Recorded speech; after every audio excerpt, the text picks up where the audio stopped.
You're with Volleyball Explained Olympics Special, day 5 of Tokyo 2020. Today, the usual suspects are here. Nicola will be co-hosting today. Grazie mille for co-hosting, Nicola. You're welcome. Yeah, of course. In day 5, a men's day, you are very happy with the win of Italy over the coast of Japan with 3-1. The other results from today pretty much surprise. I wouldn't say surprise in terms of the winner, but surprise in terms of the result and of the what both teams how both teams performed on the court. Russia beat Brazil 3-0 very convincingly. Argentina beat France 3-2. Canada beat Iran 3-0. Another pretty surprising game in terms of what happened in the first two matches in the group stage in this group. Poland beat Venezuela 3-1. Another small surprise, taking into account the fact that Venezuela took a set. The same in the other group with USA against Tunisia 3-1.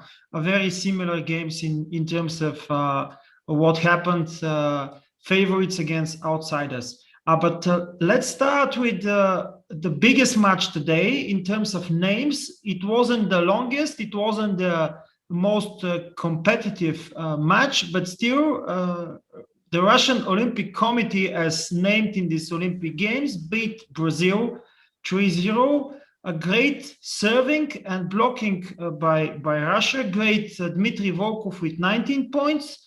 And I would say awful Brazil with all of them, Wallace, Leao, and Ricardo Lucarelli with negative efficiency in attack. Exactly. I think that no one probably would have expected a straight set win from Russia, and most of it come out from I would say probably the best, or at least one of the best performance by Volkov with the Russian team in his still young career. He was by far the man of the match. It was, I mean. Everything it did on court today was on point. Blocking, serving, attacking, even receiving pretty well. Mikhailov, as usual, was consistent. Kliuka was less served than the two teammates. But as you pointed out, what meets the eyes is Brazil attacking trio performances. I mean, you could expect a bad day from one, maybe even two of them, but from three of them at the same time, it would be difficult to beat any other team. I mean, only Douglas, who started the game on the bench, was able to do something in attack, and Bruno has to rely on Lucas Saltkamp, however you want to call him. That is always a valuable option for him, but. Even if when the results was tied, or at least 1 point up Brazil, rather than 1 point up Russia, I never had the feeling that Brazil could have get any of the three sets. So as you pointed out, they were outplayed in the blocking because it ended 6-12 when it comes down to blocks, 4 of them by Volkov, and especially there was one against Lucarelli. You know, when you got these emotional turning points during the game, it made me feel like, damn, it's probably going to be a hard day for Ricardo this game against Russia. Yeah, the problem I say is that actually Bruno doesn't have these, let's say, days, but he wasn't convincing in the match against Argentina. Actually, Fernando was I would say the better setter in terms of efficiency in that match.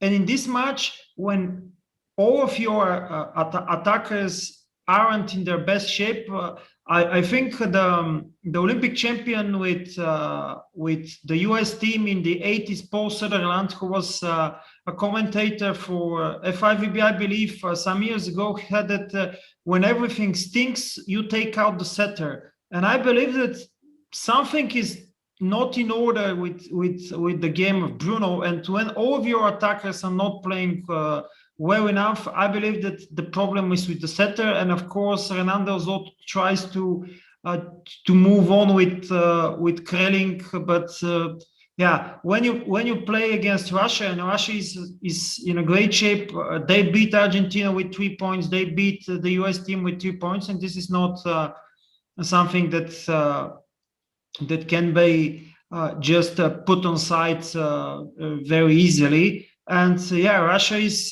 doing greatly so far. So I believe that it will be very hard for their next opponents. Actually, one of their matches is against the ultimate outsiders from Tunisia. So they will have four for sure, and their fifth match is against the team of France.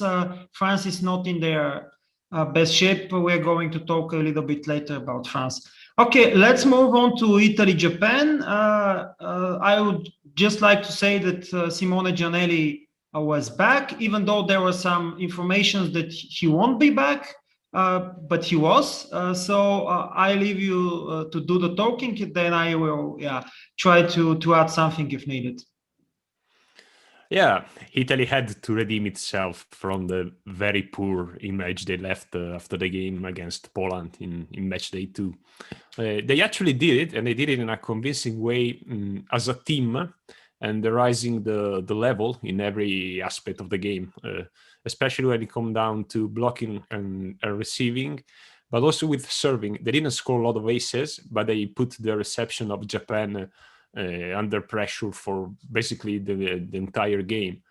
They were dominant in blocks, 13 to 5. So they were able to cool down a little bit Nishida and Ishikawa, because when those two outside hitters start to get on a roll, they are pretty, how can I say, an emotional boost to them, and they also find new solution for every play. But the Italian block was pretty good at limiting them, at least to some difficult plays. As you said, Giannelli back in the starting lineup surely boosted Italy's level. Spertoli didn't play bad against Poland, but it's another thing to have your starting setter rather than the backup, especially when it comes down to game management during the match. Both Zaitsev and Wantorena find some good rhythm during the game, especially Osmani, which opened the fourth set, scoring the first, I think, 5 points of Italy, and then 6 of the first 8, something like that, on a roll that basically addressed the set since the first few plays. It could have been 3-0 if you're honest, but the serving streak from the middle blocker, Onodera, with his floating service, helped Japan overcoming a 19-22 gap in the third set and eventually win it 25 to 23. And in that occasion, Micheletto maybe wasn't at his best receiving a float serve. Still, that 19 years old guy is not suffering at all the fact that he's playing his first Olympics, and after being probably the best player in the first 2 games, today rested a little bit and let the veterans shine because it's also their time to do something like that. On the other hand, Japan tried basically everything. They played both setters. They start with the starters. I don't get the name. Sekita. Sekita. And then Fuji came in from second and a half set ahead. But against that Italy that was more focused. And basically, the point is that in Italy, they've received a lot of criticism after the game against Poland. And it was a kind of an answer to also this, how Zaitsev define them, those coaches from the coach.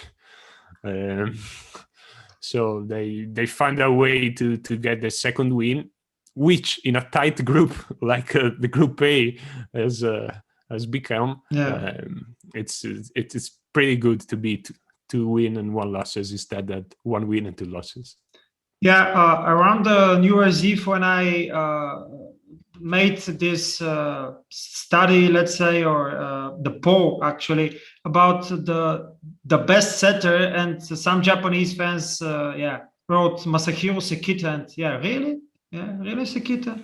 I'm not sure. By the way, what impressed me in the stats, unfortunately, I wasn't able to watch a lot of the matches today. Even I just watched partially the Japan-Italy and partially Brazil against Russia. But what's not surprised me but impressed me the most is that actually all of the 5 attackers of Italy have more than 10 points, so they have double digits. With 22 for Osmani, 18 for Zaitsev, 16 of Micheletto. Micheletto, I believe, is the most efficient player of Italy today, again, in terms of attack.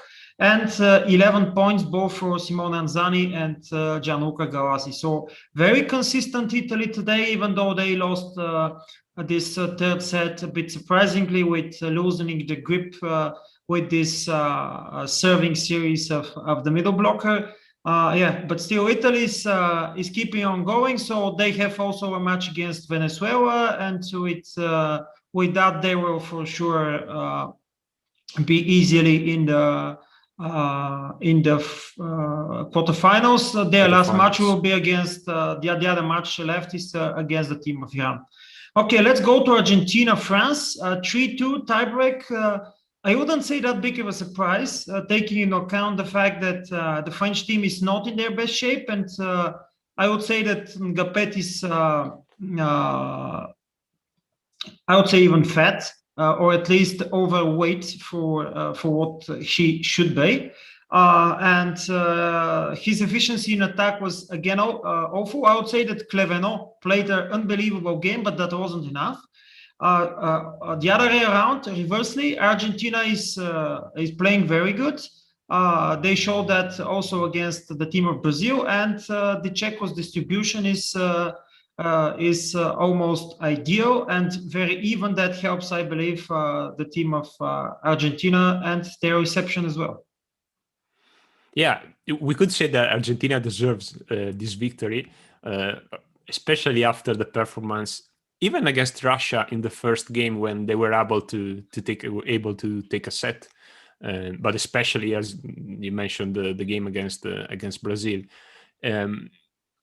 Today they were a little bit helped by the performance of France, but they were consistent in not backing down, let's say, and keep trying to play their game. Poglaen replacing Palacios from the second set ahead was probably the move that helped Argentina overcoming the initial struggles and eventually winning the game. What didn't work for France was also one of the weapons we pointed out at the beginning when we did our preview on the Olympic pools, alternating Brizard and Tonuti.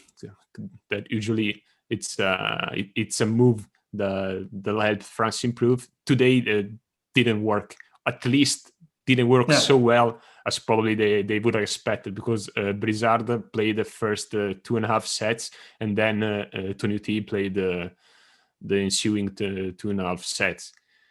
For France now, it's gonna be tough actually to very because they have to face Russia.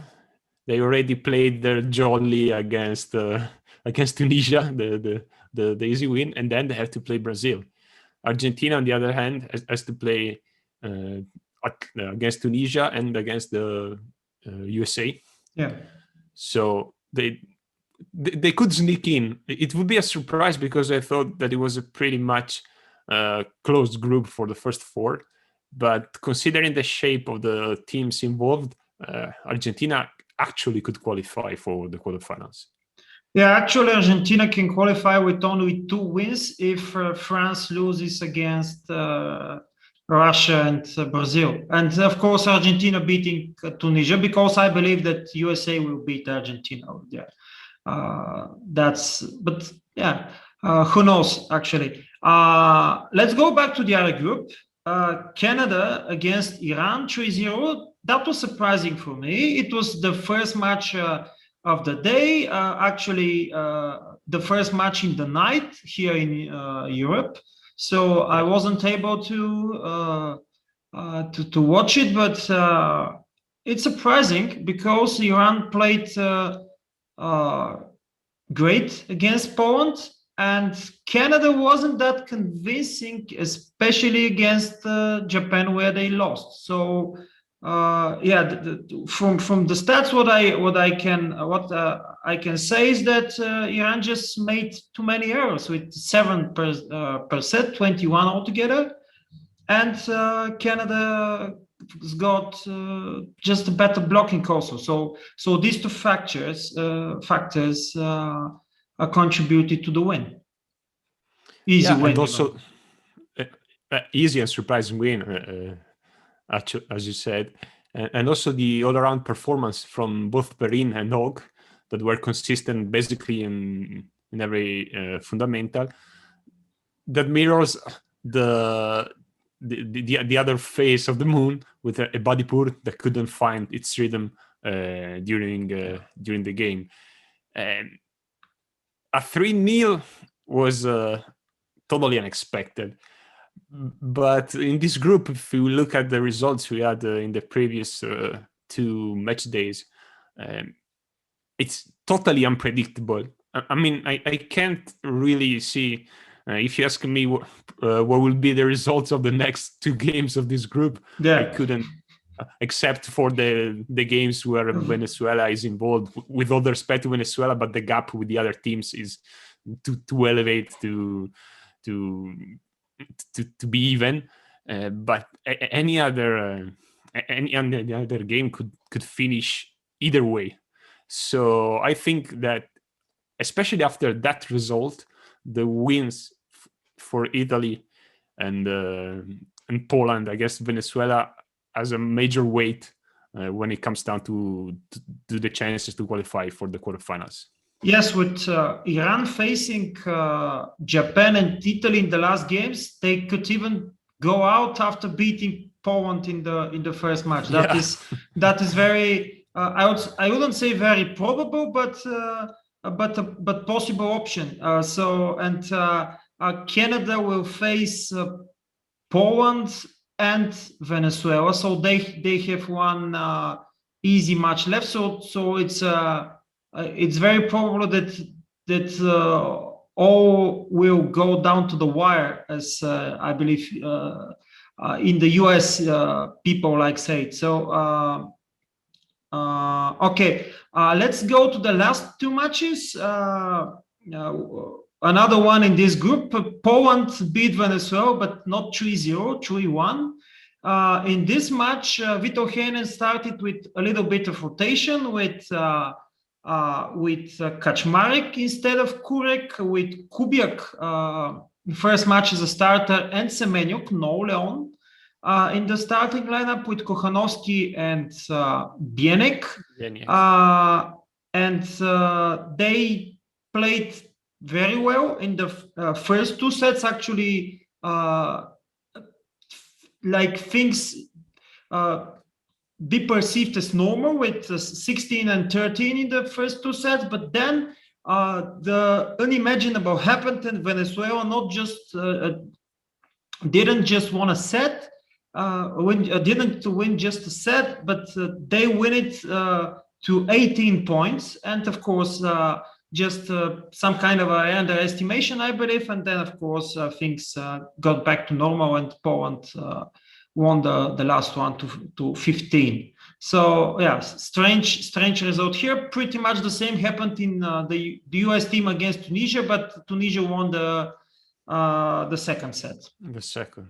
Yeah, those two results show that in the Olympics, even against those teams that are supposedly weaker than you, you can't let your attention down, and especially if it has to be down to the wire to the set ratio, they may cost you something. But I don't think so.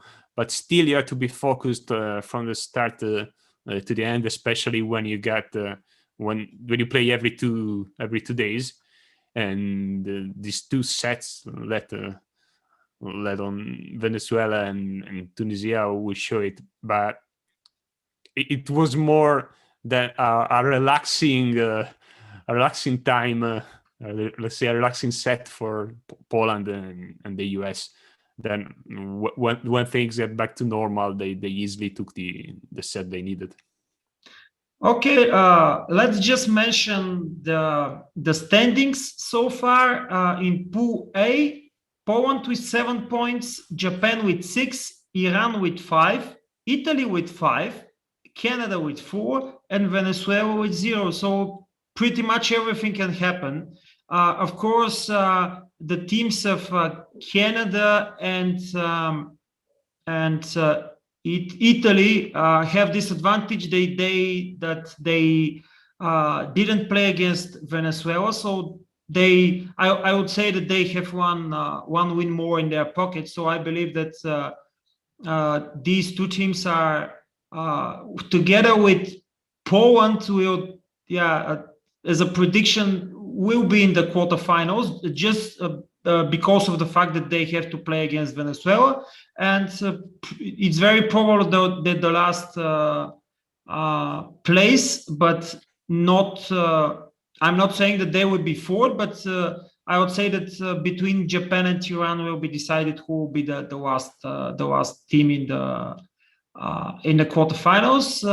But probably is a little bit early for this. And in the other pool, the situation is a bit more different, with Russia with 9 points, USA 6, Brazil 5, France 4, Argentina 3, but with a match against Tunisia, and Tunisia with 0 points. Pretty much the same with the outsider in the group. So Argentina and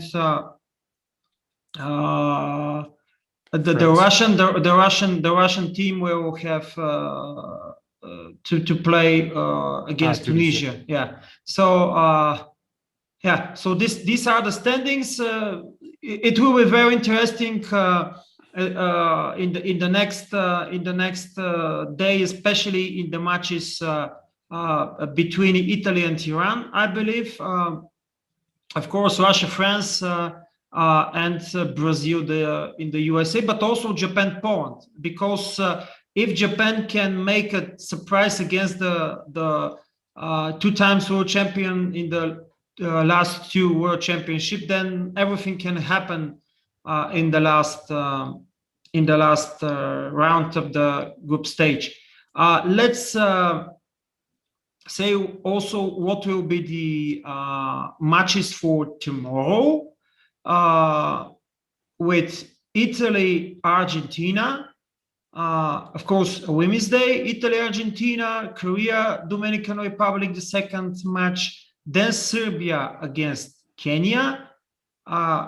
One of the derbies of the day, China against Russia, Japan against Brazil, and at the end, USA, Turkey, which can be a real derby.